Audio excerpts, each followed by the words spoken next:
Bem-vindos ao programa deste mês do JW Broadcasting. Vejam alguns destaques.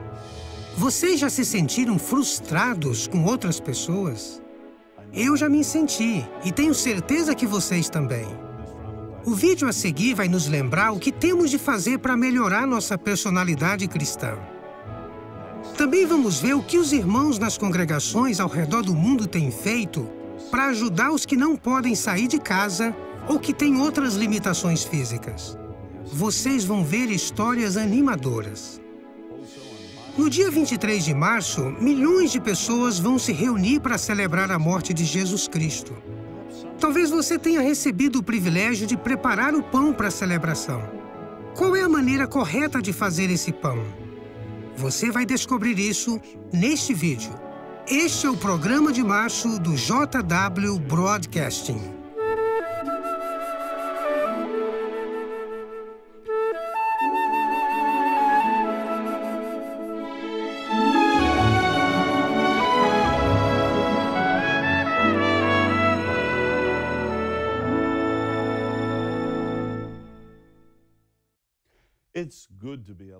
É bom estar vivo e servir a Jeová nesta época tão empolgante. Você concorda? Parece que as novidades na organização de Jeová não têm fim. Para onde a gente olha, vemos melhoras e refinamentos. Por exemplo, nós tivemos mudanças em nossas reuniões e congressos, agora com apresentações de vídeos, mudanças na forma como pregamos, dando também testemunho público em regiões metropolitanas com carrinhos. Também temos tido novas explicações de ensinos da Bíblia, especialmente relacionadas a eventos futuros na Grande Tribulação. Quem poderia imaginar uns anos atrás tudo isso que vem acontecendo? Quem poderia pensar que teríamos nosso próprio canal de televisão via internet? Ou que teríamos publicações em uns 800 idiomas? Sim, realmente o carro celestial, dirigido por Jeová, está indo em frente a toda velocidade.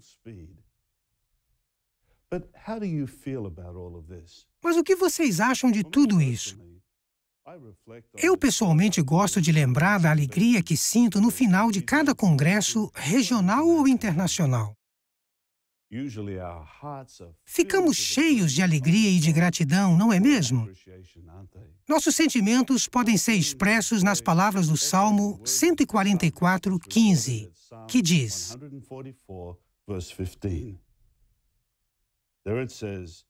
Feliz o povo para quem é assim. Feliz o povo cujo Deus é Jeová.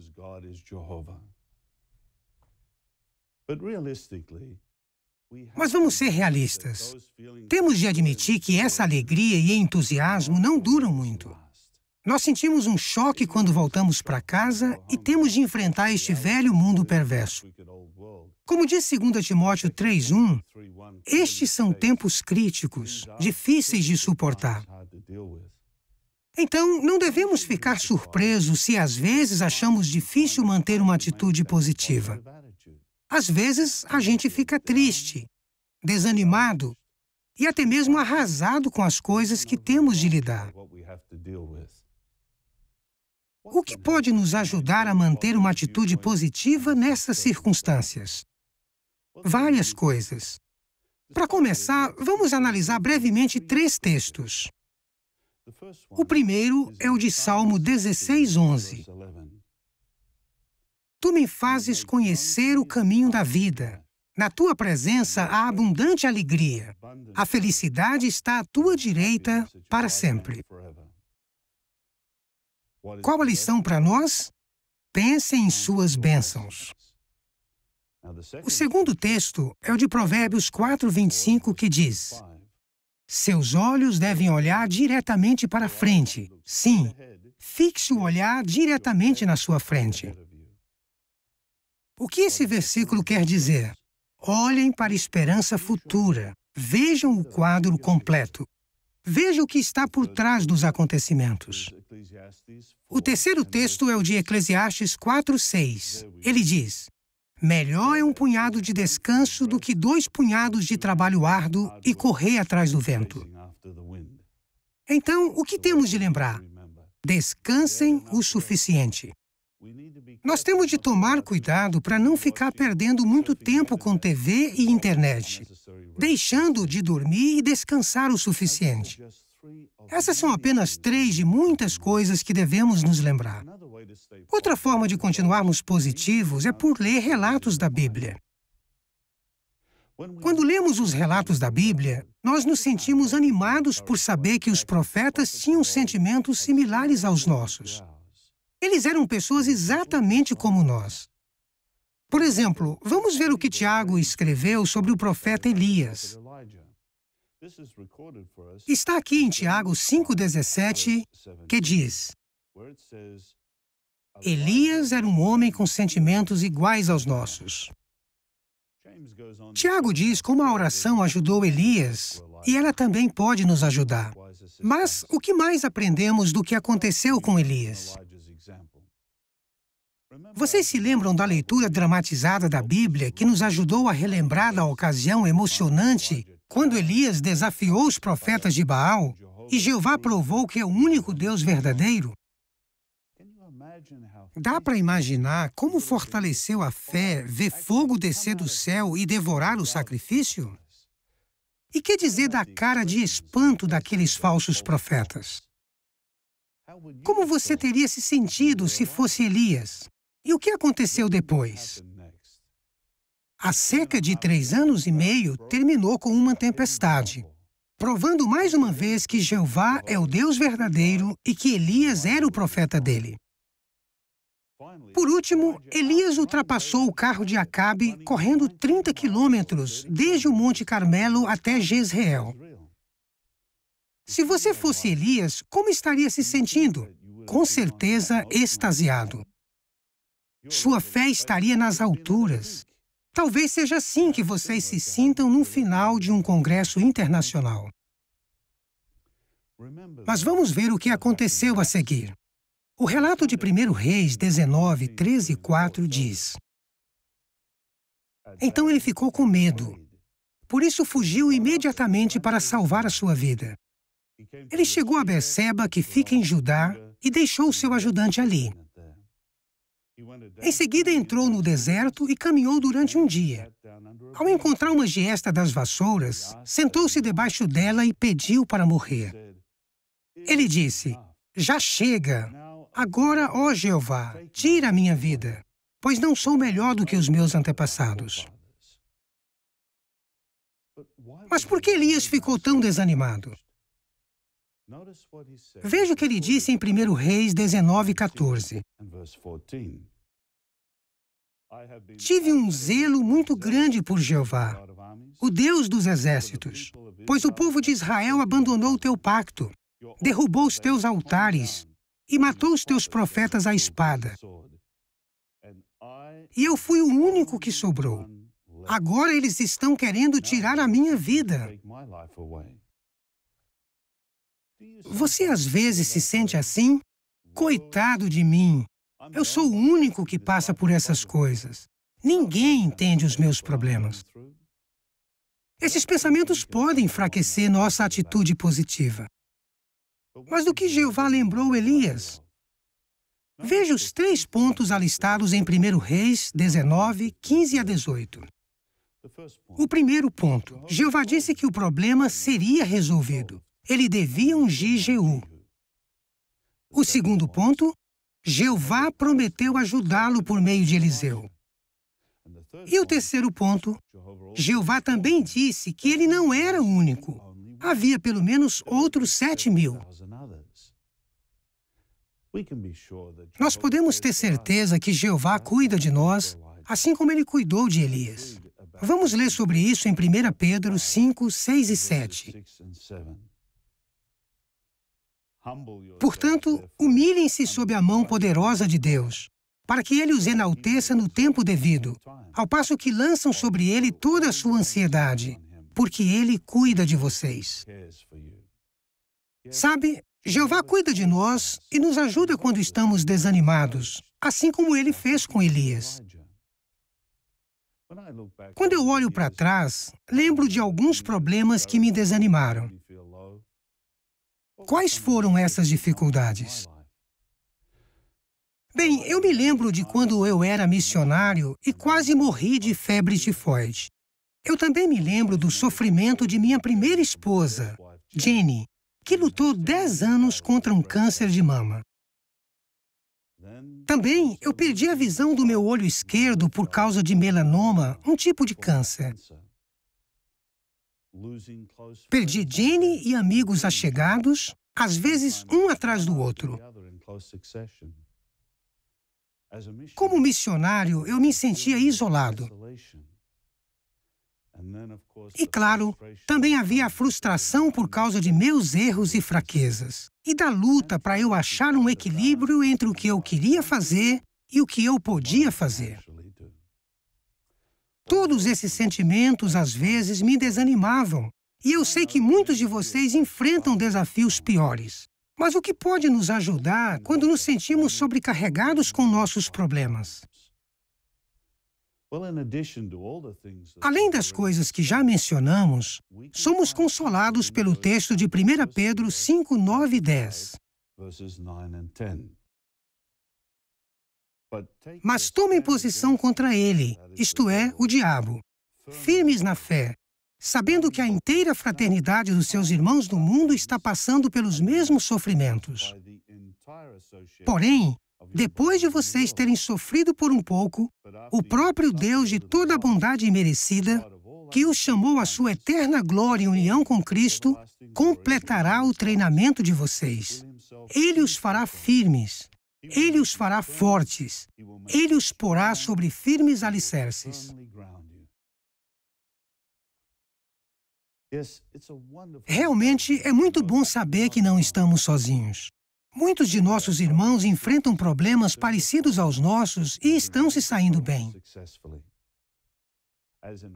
Assim como Elias, é como se estivéssemos cercados, em sentido figurado, de 7.000 pessoas que servem a Jeová conosco. Mas como Elias, às vezes nos esquecemos desses irmãos fiéis.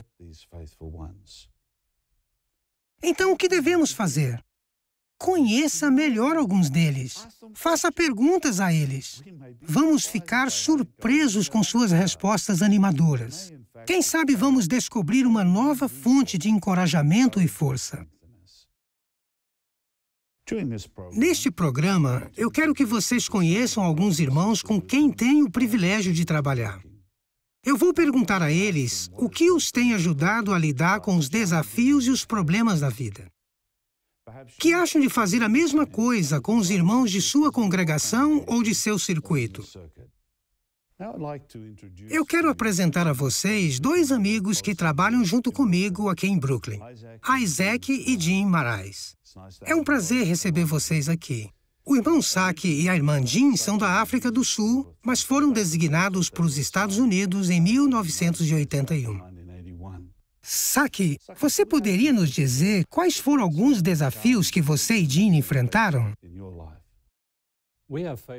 Nós enfrentamos vários desafios. 2 de que me lembro foram mudar de continente, ir morar em outro continente e descobrir que Jean estava com câncer uns 10 anos atrás. Coisas bem difíceis. Vamos começar com o primeiro. Por que foi difícil para vocês mudarem da África do Sul para os Estados Unidos? Bem, a princípio, mudar pode parecer algo simples, mas quando a gente pensa nas diferenças de cultura, em nossas imperfeições, falhas e inexperiência, isso pode se tornar um desafio. Olhando para trás, agora vejo que não foi tão difícil e acabamos aprendendo lições maravilhosas. Você poderia nos contar algumas dessas lições? Sim, claro. Nós sabemos que o carro de Jeová está em movimento, mas Jeová não trata o seu povo como massa. Nós não somos um exército, não vestimos uniforme, não marchamos, não temos a mesma rotina e treinamento, não fazemos mais do que podemos. Não. Jeová nos trata individualmente, em base pessoal. Ele cuida de tudo o que acontece no universo. Mas, ao mesmo tempo, ele nos trata em base individual. Isso nos faz lembrar dos israelitas. Quando eles saíram do Egito, eles foram para o Mar Vermelho. Ali estava o povo de Jeová, milhões de pessoas, idosos, crianças, jovens. Atrás deles estava o poderoso exército egípcio. Mas Jeová levou cada um deles em segurança pelo meio do Mar Vermelho. Jeová cuida de nós, não apenas como grupo, mas como indivíduos. Ele é como um pai amoroso. Ele se preocupa com os nossos medos, nossos sentimentos de inutilidade e incapacidade. Mas, ao mesmo tempo, ele presta atenção em nós. Estamos dispostos a obedecer? Estamos dispostos a aprender? Estamos dispostos a ouvi-lo? Ele quer muito saber essas coisas. A conclusão é esta: Jeová, Deus, nos dá o privilégio de dizer que Ele é nosso amigo.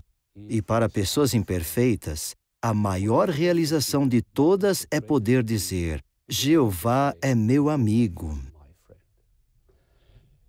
Lidar com nossas próprias imperfeições é algo difícil, mas lidar com situações que ameaçam a nossa vida é mais complicado ainda.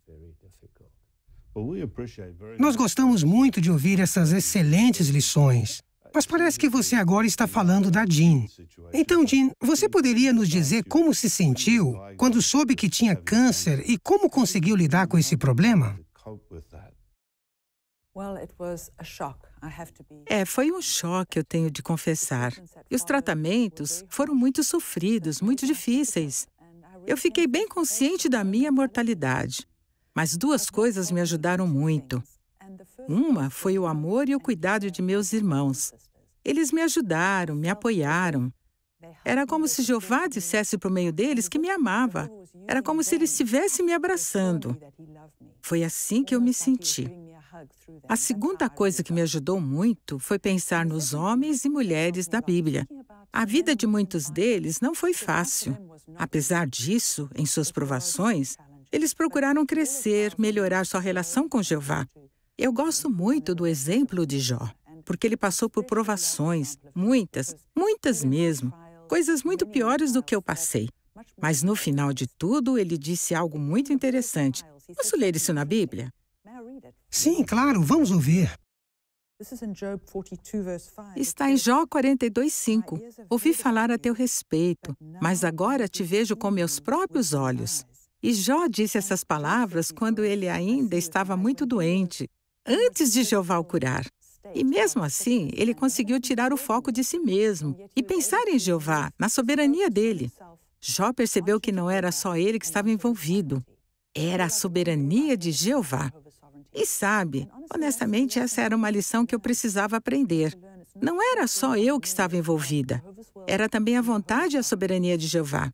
E além de todas essas provações e de aprender essa lição, essa foi realmente uma oportunidade de crescer, de ser treinada por Jeová, de ser corrigida por Ele.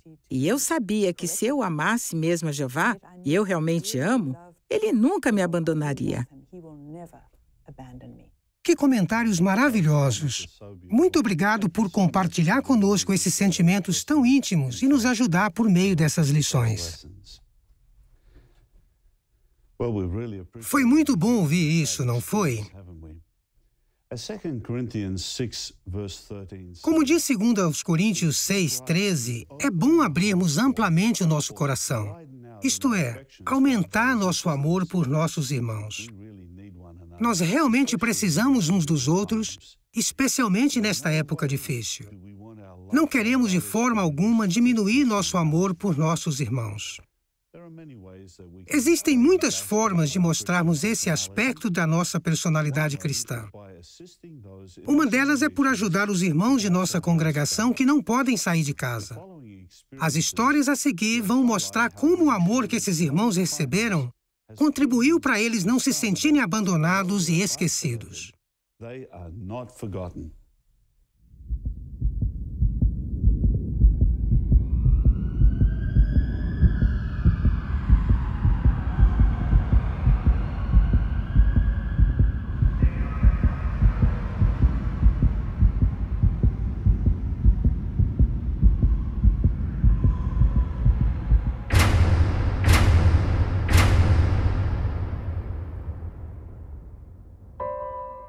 Eu e uns amigos, colegas, resolvemos ir nadar numa lagoa.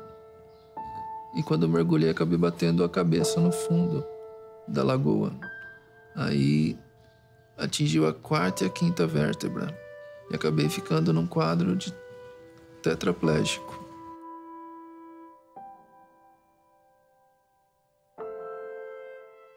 Em julho de 1989, eu tive um AVC. E minha vida mudou completamente. Era uma pessoa normal e com um AVC, então vieram as sequelas. Eu não me locomovo sem a ajuda de alguém. Em 2009, meu pai começou a ter os sintomas, de fraqueza muscular. E depois de procurar alguns ortopedistas, porque ele achava que era um problema até ortopédico, que ele poderia estar pisando torto, ou um problema de coluna. Então ele foi encaminhado a um neurologista, depois de longos 2 anos de pesquisa dessa doença. A neurologista esportiva fechou o diagnóstico como a esclerose lateral amiotrófica. Então, eu fiquei sabendo do diagnóstico, nós somos todos em família, e foi devastador saber que é uma doença progressiva, degenerativa e fatal. O que a gente faz para Jeová, ele não se esquece, né? Eu sinto que Jeová, ele está sempre presente na minha vida. Hoje na congregação tem alguns privilégios. Eu sirvo como servo ministerial. Também tenho algumas designações. Os irmãos ficam muito animados com o Fernando, pelo esforço que, apesar das dificuldades que ele tem, o esforço que ele faz para estar presente nas reuniões, nas suas partes, né? Um irmão desenvolveu um suporte para que ele colocasse o computador e mesmo deitado na cama, ele pode ter acesso ao JW e também fazer suas pesquisas e alguns trabalhos também para ocupar o tempo dele. E também na cadeira de rodas foi desenvolvido um suporte para colocar o tablet. O meu sentimento sobre a ajuda dos irmãos é muita gratidão. Eles sempre estão interessados em saber como eu estou, procura sempre me ajudar quando preciso. Não falam só da boca para fora, mas eles procuram agir, né? A gente começa a sentir a presença de Jeová, a ajuda de Jeová, e vale a pena realmente ter esperança. A Marli, ela, mesmo passando por todos esses desafios da vida e tendo esses problemas, ela teria todos os motivos para lamentar. E ela não faz isso. Ela ajuda de forma prática, em especial os jovens.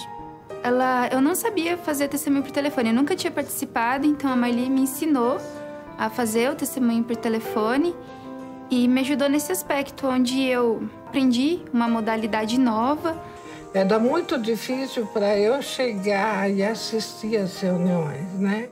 Então, a congregação instalou a internet e uma provisão de Jeová. Eu posso, então, assistir através do computador. Jeová é extremamente bom. Ele é extremamente cuidadoso conosco. Ele é o Deus de todo consolo. E nunca, nesse período todo, Jeová desamparou minha família. O irmão Miro ainda é um publicador ativo na congregação. Inclusive, ele dá testemunho ainda para as enfermeiras. Como ele consegue fazer isso? Então, todo mês, a esposa dele recebe as publicações, apresenta para ele todos os artigos e durante a semana ele tem algumas conversas com as enfermeiras. Na verdade, ele ouve os problemas delas.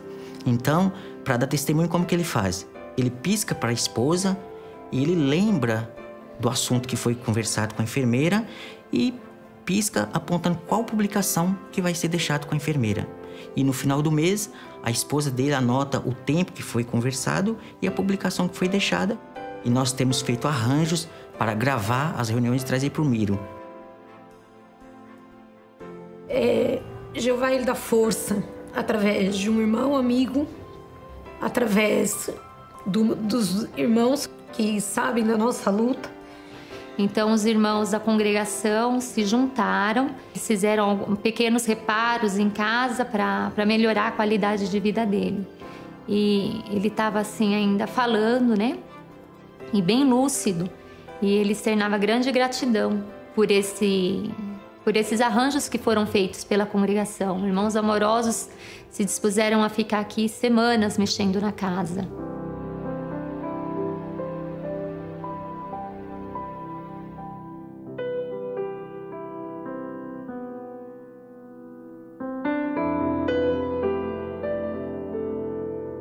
Hoje eu me sinto às vezes isolado, mas não esquecido. Vale a pena suportar tudo que se passa. E nós temos uma esperança maravilhosa, não podemos esquecer nunca. A conclusão é essa, que Jeová, ele nos carrega no colo, literalmente.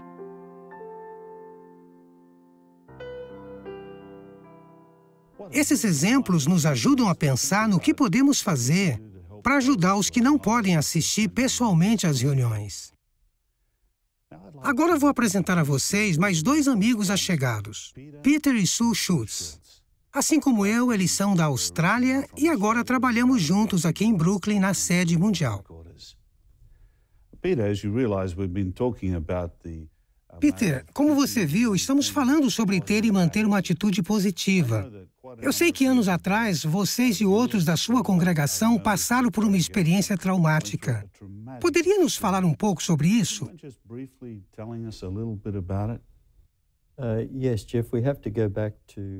Claro, tudo aconteceu num domingo em 21 de julho de 1985. Naquela manhã, nossa congregação estava reunida em Sydney, na Austrália. Durante o discurso público, houve uma enorme explosão no Salão do Reino. Soubemos mais tarde que tinham colocado uma bomba debaixo do palco e ela explodiu pertinho de onde o orador estava. Por incrível que pareça, ele sobreviveu.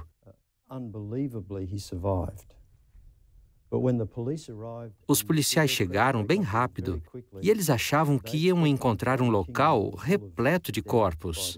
Mas só morreu um irmão, um amigo muito querido que estava sentado com a família bem à nossa esquerda.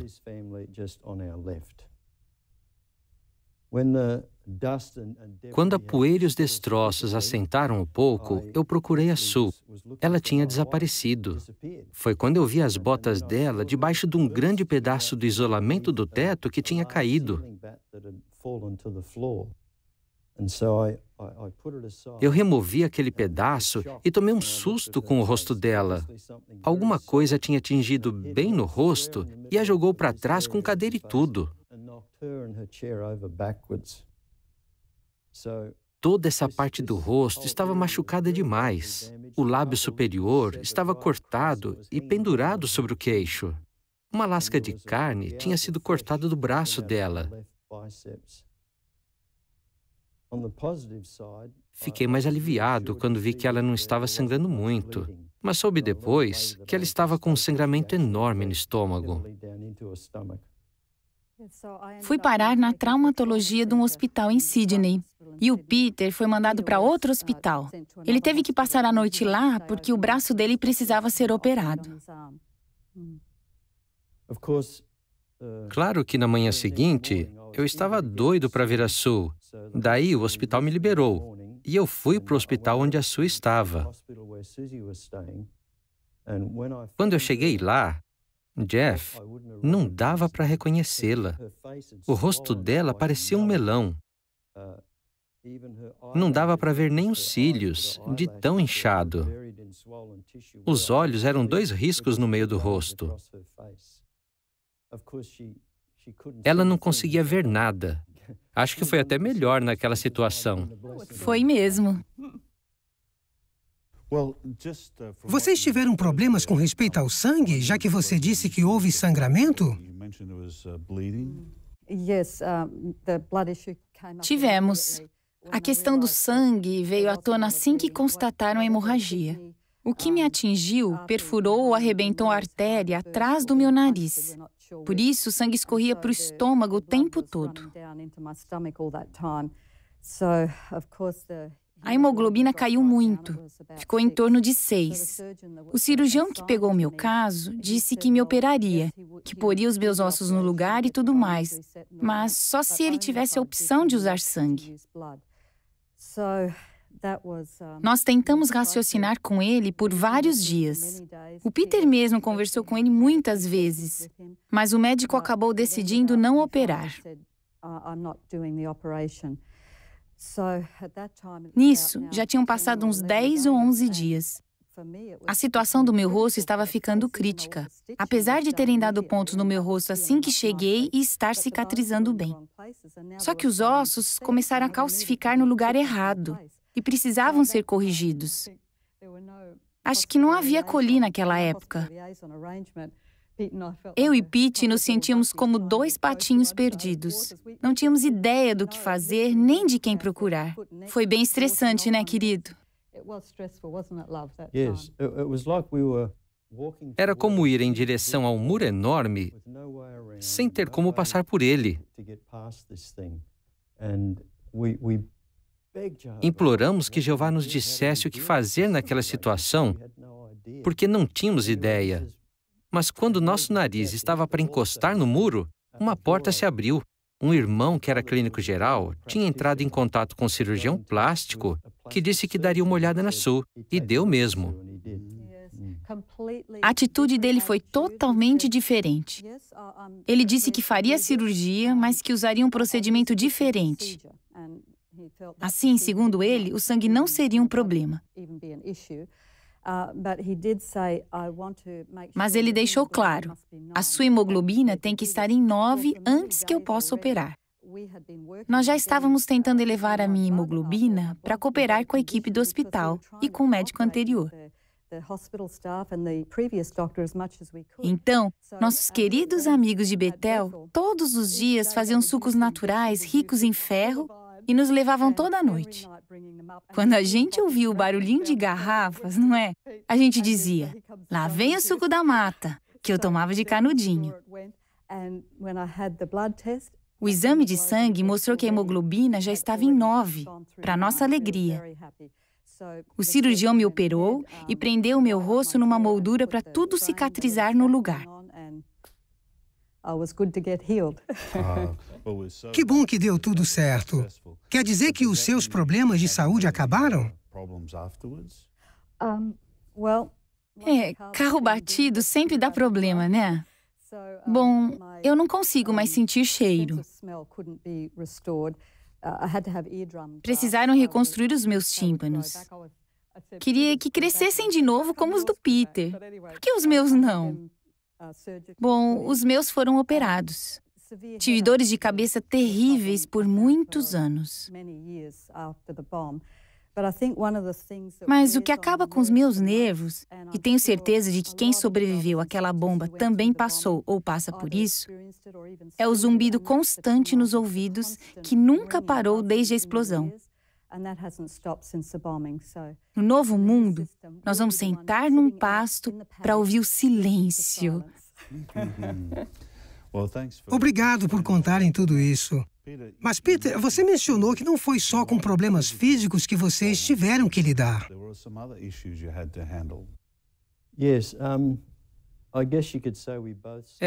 Acredito que nós dois sofremos de estresse pós-traumático. Ficamos emocionalmente esgotados por causa de tudo que passamos. Ver um querido irmão e amigo ser morto ao nosso lado, ver a congregação sofrendo e o que a Suzy passou, tudo isso cobrou um preço.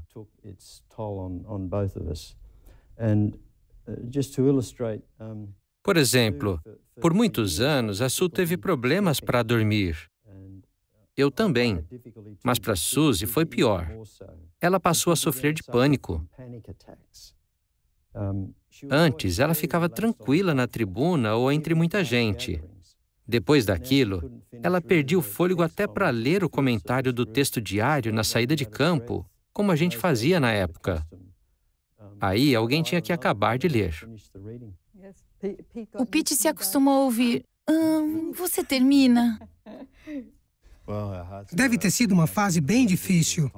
E também tinha aquela pergunta que incomodava vocês. Às vezes as pessoas perguntavam como é que Jeová permite uma monstruosidade dessas contra o povo dele.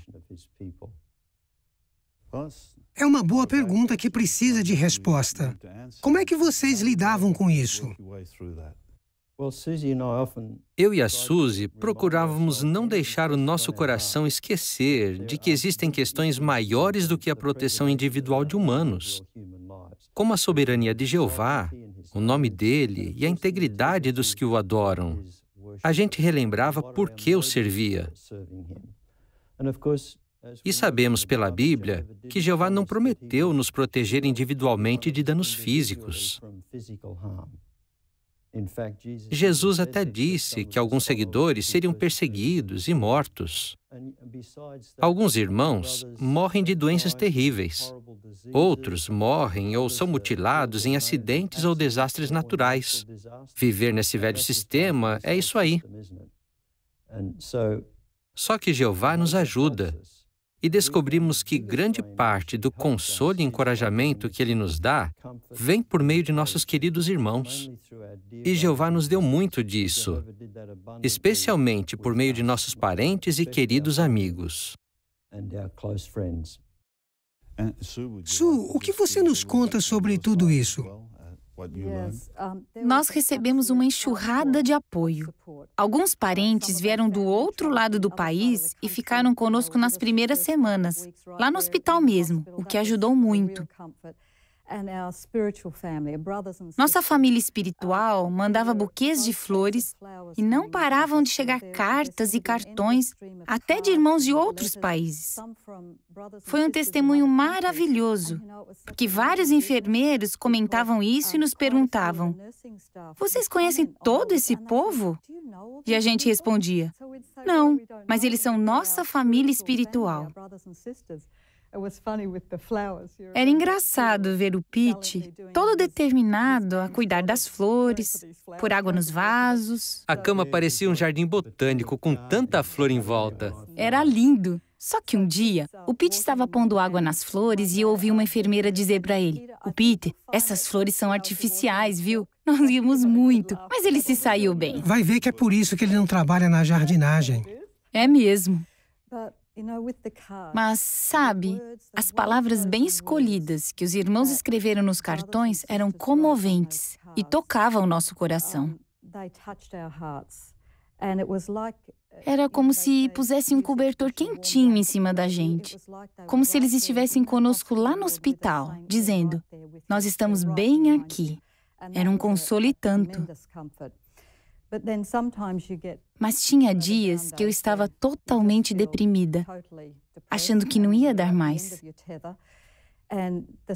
O alimento espiritual é indispensável, e Jeová nos dá isso para a gente pôr a cabeça no lugar.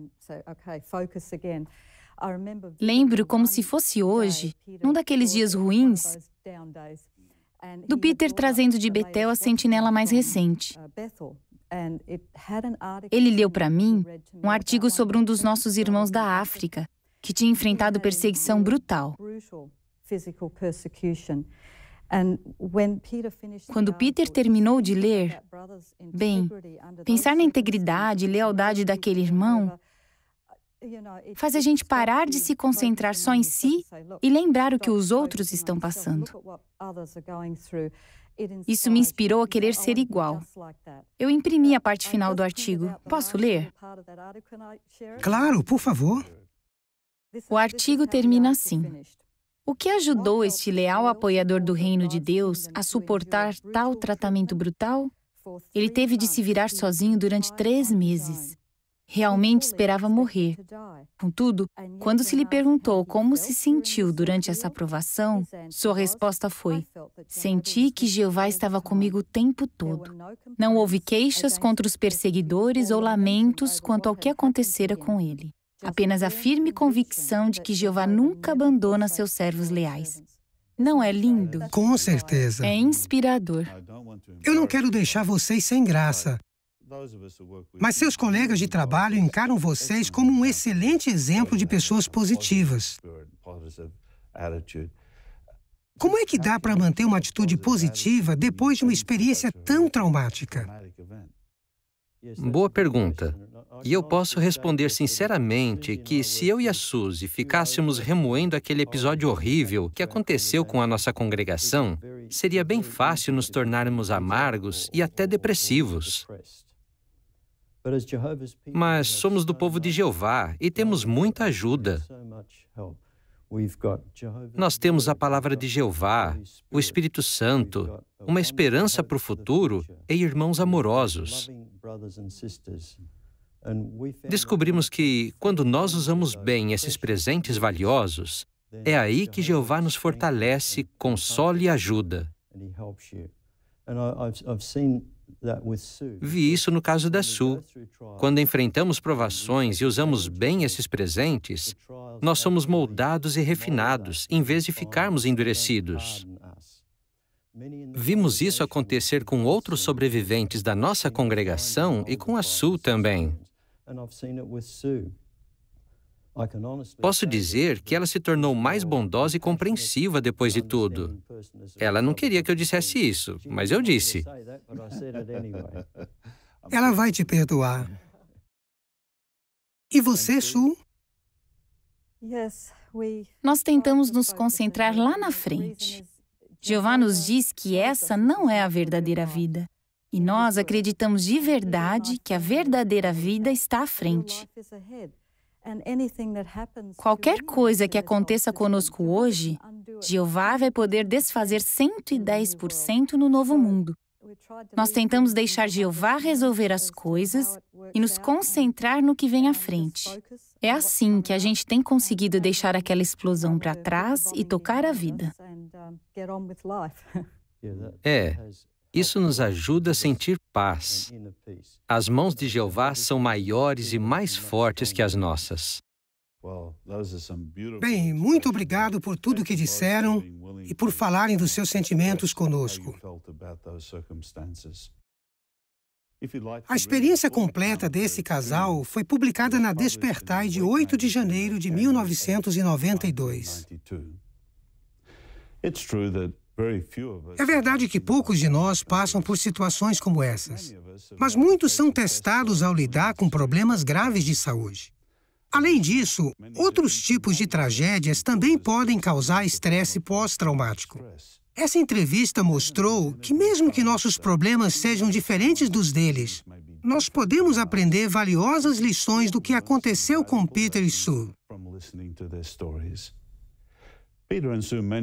Eles disseram que a ajuda dos irmãos foi fundamental.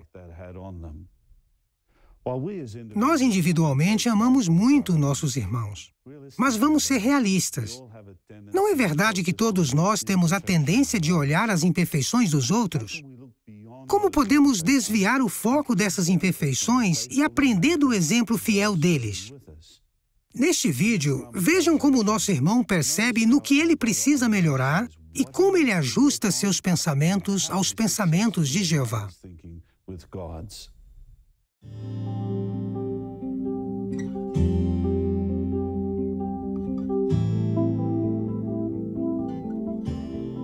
Cresci nesta congregação e, por muitos anos, os irmãos eram como uma família para mim. Mas, ultimamente, já não sinto a mesma coisa. E os anciãos também são difíceis de agradar. Eu chego atrasado por causa do trânsito, mas, pelo visto, eles acham que não me esforço. Eles só dão privilégios para os favoritos, como o Tulane. Nunca vi ninguém tão lerdo com os microfones. E esse casal, então, toda semana tem parte. Eles amam chamar atenção. Sei que Císio também se irrita com isso.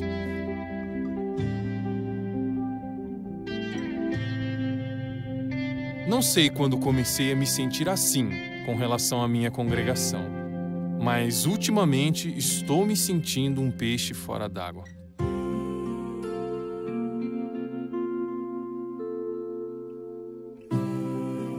Recebo designações de leitura da Bíblia desde que tinha a idade dele. É só isso que me dão. Os meses vão passando e eu estou me sentindo cada vez mais infeliz nessa congregação.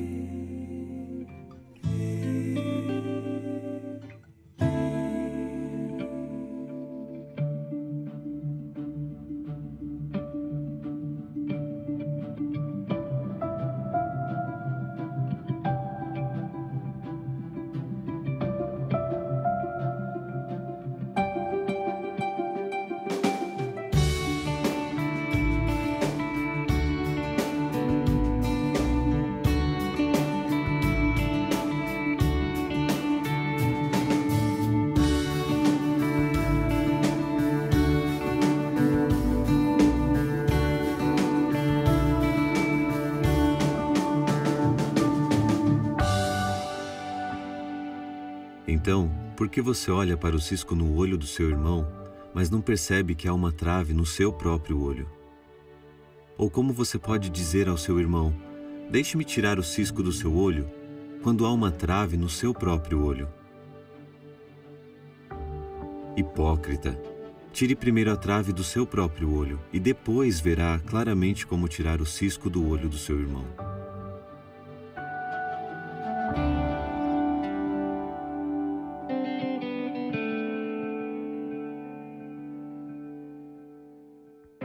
O que será que Jesus quis dizer com isso? Como é que alguém poderia ter uma trave no olho? E como ele ia enxergar alguma coisa? Como alguém com uma trave no olho poderia tentar tirar um cisco no olho de outro? A Bíblia tem umas coisas engraçadas. Na verdade, Jesus disse: hipócrita, tire primeiro a trave do seu próprio olho.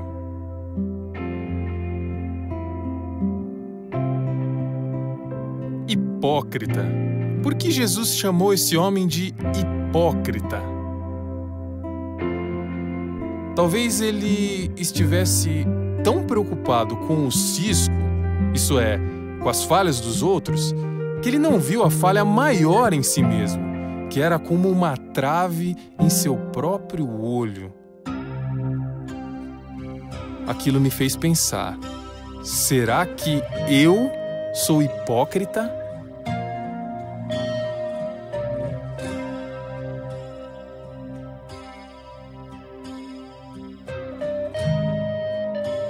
Eu quero servir a Jeová com alegria. Não quero encarar os meus irmãos de forma negativa, crítica. Mas como corrigir isso? Fiz uma oração pedindo a Jeová para me perdoar. Também pedi para que Ele me ajudasse a ser humilde.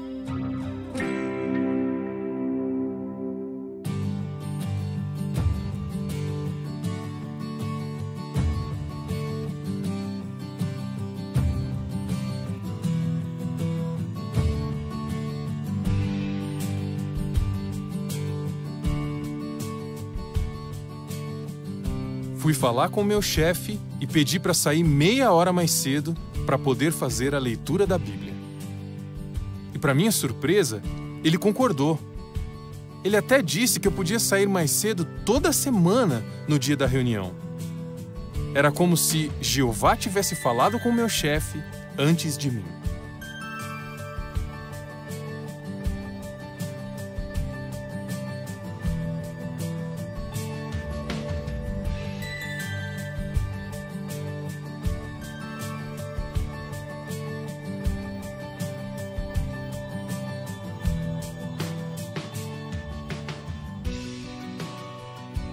Mas quando o irmão Kumalo me elogiou, fiquei meio desconfiado.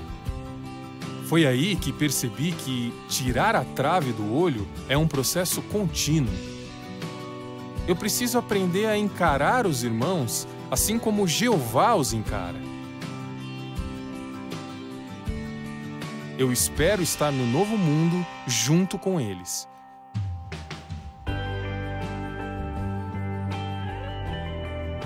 Agora que procuro ajudar em vez de ser crítico, me sinto mais achegado aos irmãos da congregação. por aplicar os princípios bíblicos, vi que o que me fazia infeliz era a minha atitude, não as falhas dos meus irmãos. Cheguei à conclusão de que a melhor maneira de mudar a minha congregação era mudar a mim mesmo.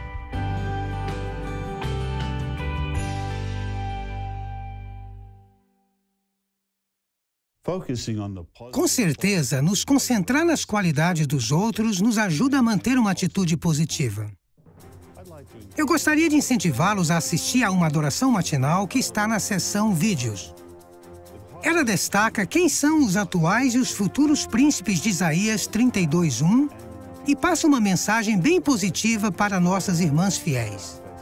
Essa adoração matinal foi feita pelo irmão Kenneth Flodin, ajudante da comissão de ensino, e seu tema é Abrigo contra o Vento.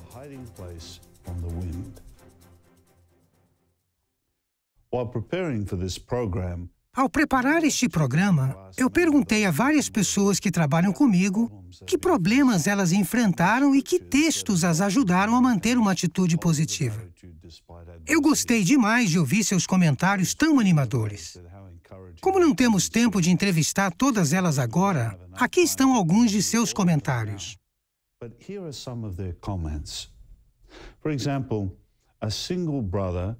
Por exemplo, um irmão solteiro que é da Ásia é a única testemunha de Jeová em sua família. Ele saiu de casa há 33 anos atrás porque sofria maus tratos físicos e verbais. Só agora ele conseguiu ver de novo seu pai e sua mãe depois de mais de 30 anos. Como esse irmão continuou positivo todo esse tempo? Ele disse que um superintendente viajante o lembrou das palavras do Salmo 27:10, que diz: Mesmo que o meu pai e a minha mãe me abandonem, Jeová me acolherá.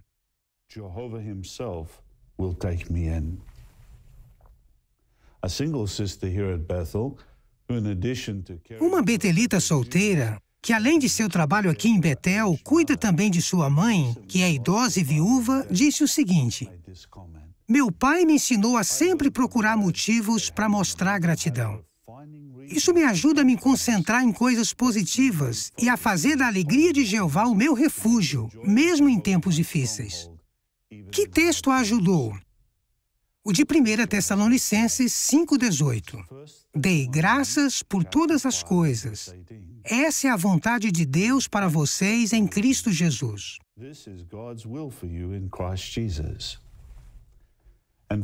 E por último, vejam que texto uma querida betelita de 97 anos me disse que ajuda a se manter positiva em qualquer situação. É o Salmo 27:14. Espere em Jeová. Seja corajoso e forte de coração. Sim, espere em Jeová. Vocês gostaram de todos esses lembretes maravilhosos, não é mesmo? Eu tenho certeza que vocês também vão gostar da linda música que foi feita para vocês. Eu simplesmente amo estes vídeos musicais da TV JW. Eles são sempre muito positivos e otimistas. Se a gente está um pouco para baixo, logo começamos a sorrir e a cantar quando ouvimos essas músicas. E esse mês não é diferente. O vídeo musical tem o tema Imagine o Tempo.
Thank you for this new life and this this brand new day.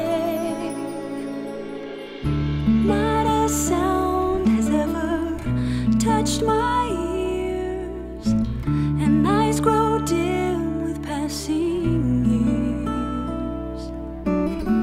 But ears will hear when music plays, and eyes will see each brand new day. Imagine the time when there's no more pain, when life's so good and we are young again. Imagine the time when we wake up and say, thank you for this new life and this brand new day.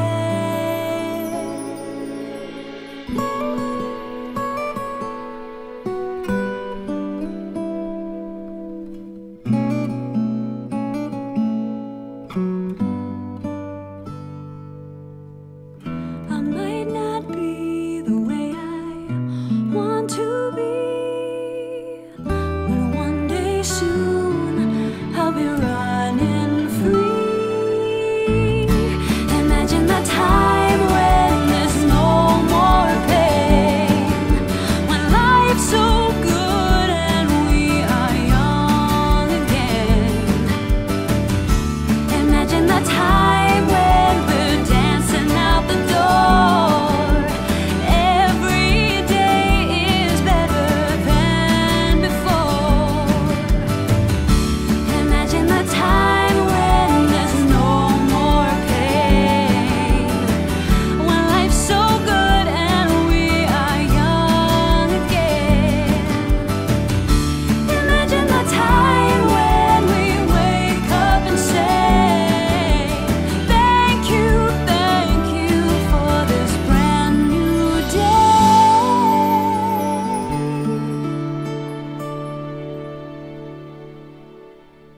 Realmente este mês é muito especial para todos nós. É quando nos reunimos para relembrar a morte de nosso Senhor Jesus Cristo. Todos nós estamos muito atarefados nos preparando para essa ocasião. Temos tantas coisas para fazer. Já estamos convidando o maior número possível de pessoas para estarem conosco este ano. Alguns irmãos estão finalizando a preparação de seus discursos, outros estão cuidando de outros detalhes. Mas imagine que este ano você seja convidado para preparar o pão para a celebração. Como você deve fazer isso? Como você pode ter certeza de que a receita está certa? Vejam com atenção os passos envolvidos nisso.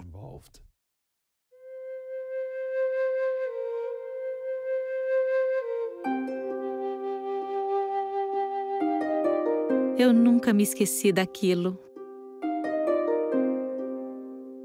Eu ficava olhando minha mãe preparar com todo cuidado o pão para a celebração da morte de Cristo.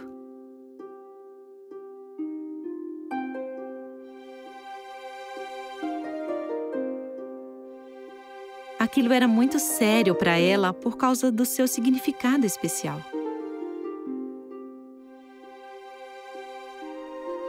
Na noite antes de morrer, Jesus disse a seus discípulos: "Este pão representa o meu corpo."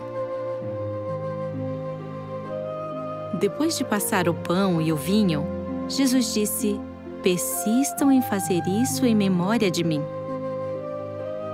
E é isso que a gente faz até hoje. Lara, você pode pegar a farinha para mim? Obrigada.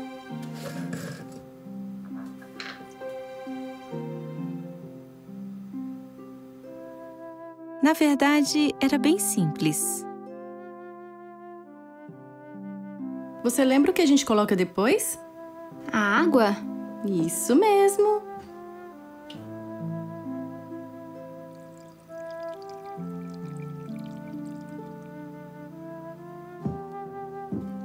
E a gente pode colocar mais alguma coisa? Não, é que é muito importante que esse pão seja feito do mesmo jeito que nos dias de Jesus.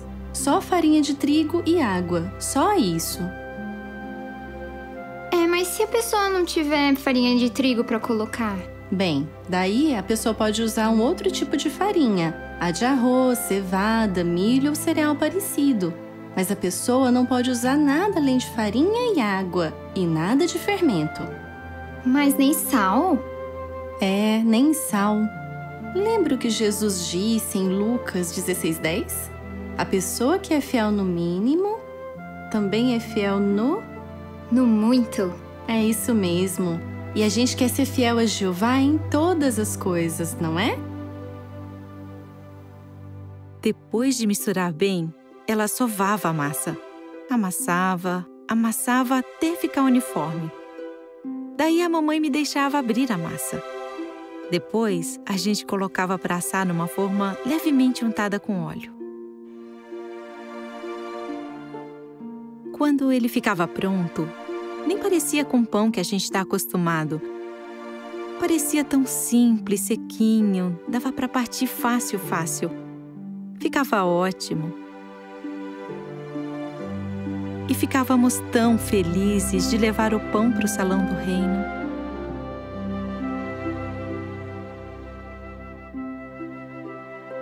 Hoje, eu me lembro com carinho daqueles momentos quando eu mesma preparo o pão da celebração.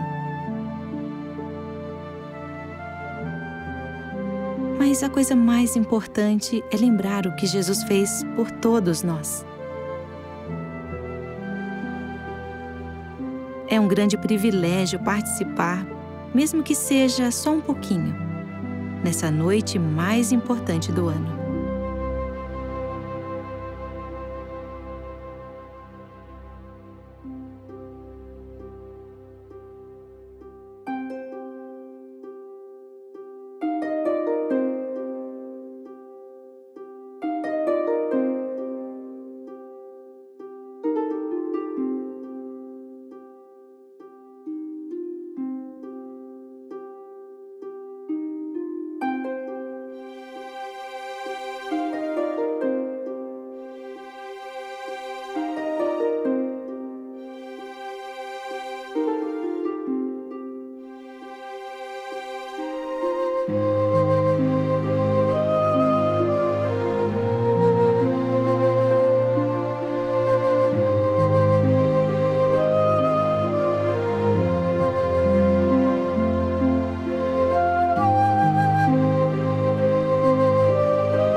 Isso foi muito útil, não é mesmo? Que mês emocionante temos pela frente.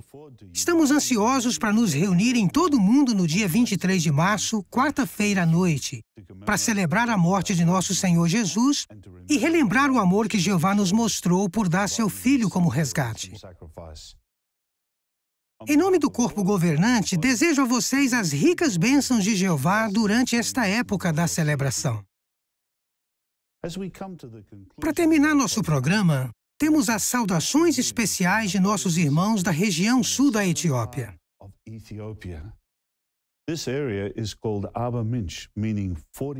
Essa região é chamada de Arba Minch, que significa 40 rios. As 4 congregações e os cerca de 200 publicadores ali pregam para uns 200.000 habitantes. Um dos salões do reino do tipo expansível foi especialmente construído para se transformar em um salão de assembleias. Por causa do acesso limitado à internet, alguns pioneiros baixam os vídeos do Pedrinho e da Sofia para muitos irmãos da congregação. Eles também assistem juntos ao programa da TV JW. Assim como acontece com as congregações no mundo inteiro, os irmãos em Arba Minch procuram ajudar os idosos a irem às reuniões e treinam os mais jovens para servir a congregação. Esses excelentes publicadores do reino também se esforçam para pregar em territórios não designados, às vezes caminhando longas distâncias. Temos certeza de que Jeová dá muito valor ao esforço que os irmãos de Arba Minch fazem para cuidar dos interesses do reino assim como Ele faz com todos vocês, não importa onde estejam.